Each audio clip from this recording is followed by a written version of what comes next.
Hi and welcome to the Malat cookery channel. So today I'm going to be making a British Indian restaurant style curry, but I'm going to be using some leftover turkey from Christmas.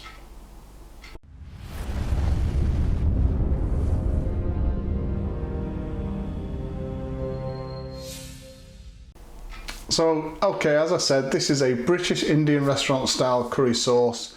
We're going to be using leftover turkey. We've got loads of it left from our Christmas dinner. So this is a great recipe. It's very easy, delicious, but as I said, it uses up some of that leftover turkey, and it's a nice change from the meals that you're probably used to over Christmas, the big heavy almost like Sunday dinner style meals. The spice blend we're going to be using from the Malat range is from their curry spice collection.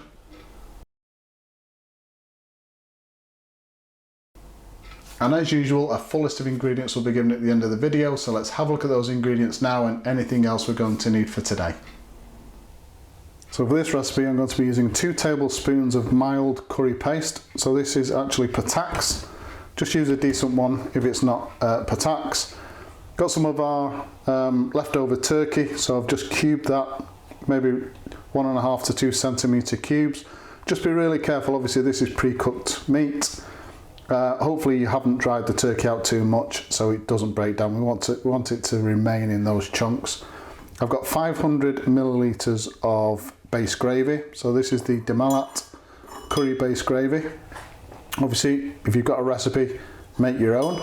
So half a litre of base gravy, 10 grams of curry mixed powder, about a teaspoon of methi leaves, 10 grams of tandoori masala spice mix, 1 tomato which I'm going to be cutting into 6 segments, got 2 large white onions which I've peeled and sliced, and we're going to be using about 2 tablespoons of natural or Greek style yogurt.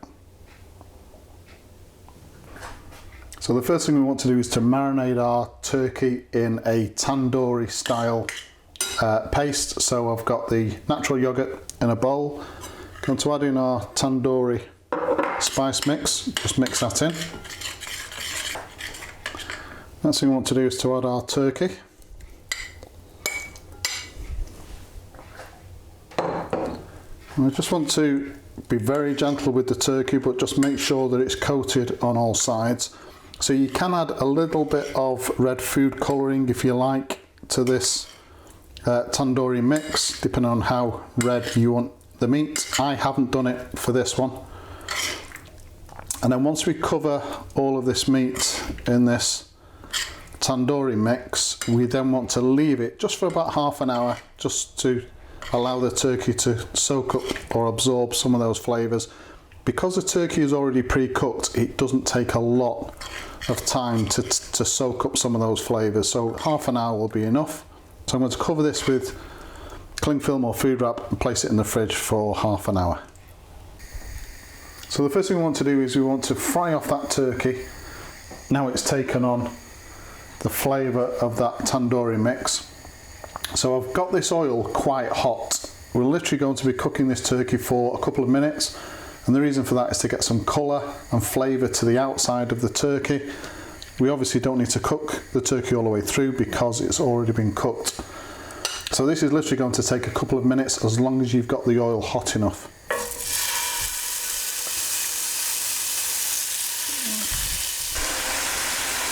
So there you go, literally 2 minutes in the pan. So I'll turn the heat down, just going to reserve this turkey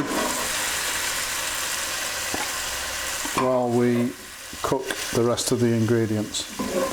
Again, just try and be as gentle as you can. The meat, we certainly don't want it breaking up too much. So we turn the heat back up again. All those flavours remain in the pan. And in goes the onion, and we're just going to fry this onion off for maybe 2 or 3 minutes. In goes our curry mixed powder.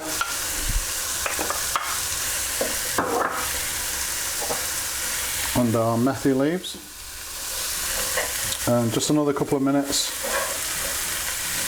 just to get all those flavours working together.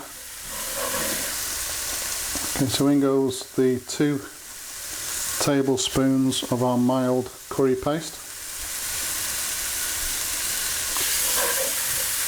And just mix that paste in, fry it off for about a minute.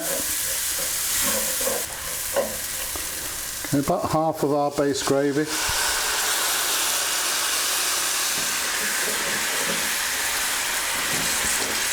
And just bring that pan back up to temperature. In goes the turkey with any juices. And just gently fold that in. Okay, so now we just need to assess how much curry sauce we want with this dish. So I'm going to be leaving this to simmer gently with the lid off the pan for about half an hour. That will reduce the water content in the sauce. It will thicken it nicely and obviously intensify the flavours. So we've got half of the curry based gravy left. It's just entirely up to you guys how much you put in. I know how much this is going to reduce by, so I'm going to put in the vast majority of the curry based gravy that I've made. And again, as I said, this is going to reduce nicely and thicken up as well. So from there, leave it now for about half an hour on a gentle simmer. We'll come back to it and I'll show you what we end up with. So this has been cooking now for about half an hour. Nice gentle simmer, thickened up really nicely.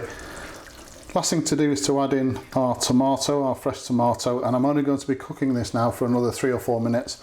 I want that tomato to cook through, but to stay firm, so it doesn't just break up and disappear in the curry. So that's our curry done, and as you can see, the tomato has still stayed whole. You can add a little bit of garam masala at this stage just before serving if you want to. I'm not going to, but it is a nice addition if you like a little bit of garam masala towards the end of a curry.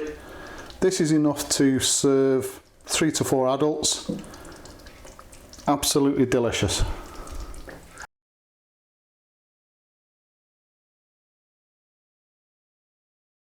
So there you go, that turkey curry meal, absolutely delicious, and as I said at the start, really easy to make. Please subscribe to the channel. Your support is absolutely crucial for us and it is really appreciated. And if you like this particular video, hit that like button. Thank you very much for watching.